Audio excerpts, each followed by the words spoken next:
Assalamualaikum everyone. Today, I will be illustrating the implementation process of GST and SST in Malaysia. First, let's look at the Goods and Service Tax, or known as GST. GST was introduced in April 2015. Under this system, business had to register if their annual turnover exceed 500,000 ringgit. GST applied an input and output tax system, meaning tax was charged at every stage of the supply chain. One of its advantage was the business could claim input tax credit on purchases made for their operation. However, GST was abolished in June 2018 and it was then replaced by Sales and Service Tax, or known as SST. Now, let's talk about SST. SST was reintroduced in September 2018. It consists of two parts. First, sales tax, which is charged on manufacturers and imports at 5%, 10%, or at a specific rate. Second, service tax, which is imposed on selected service at a rate of 6%. Unlike GST, SST only tax selected goods and service, and tax is collected at a single stage of the supply chain, either during manufacturing, import, or service provision. In summary, while GST was multi-stage and allow input tax claim, SST is single-stage and simpler, but doesn't allow business to claim tax on input. I will present the difference between GST and SST.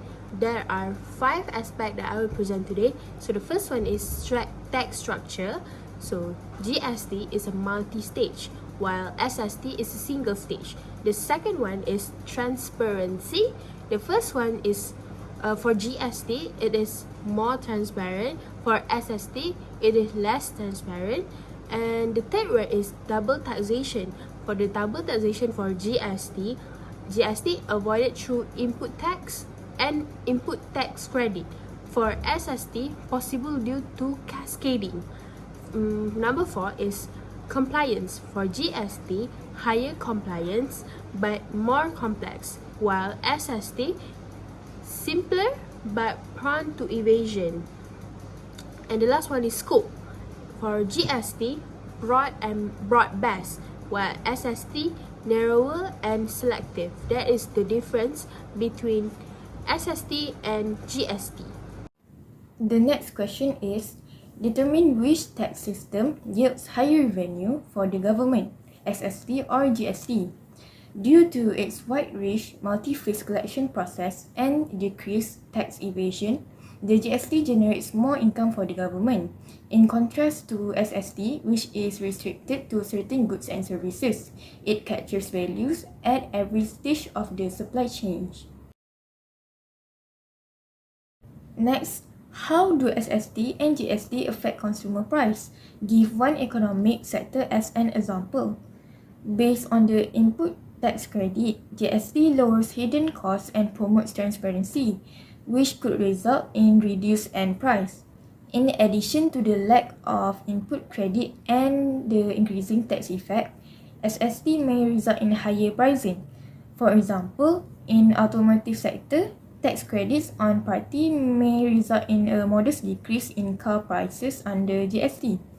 As a result, cumulative taxes at different phases of production, ultimate prices may be higher under SST. In this part of my presentation, I'd like to highlight why the government continues to implement the SST system despite the proven effectiveness of the goods and services tax, or we call it as a GST.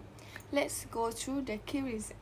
Firstly, public sentiment plays a huge role. When GST was implemented, many people felt that it led to an increase in living expenses.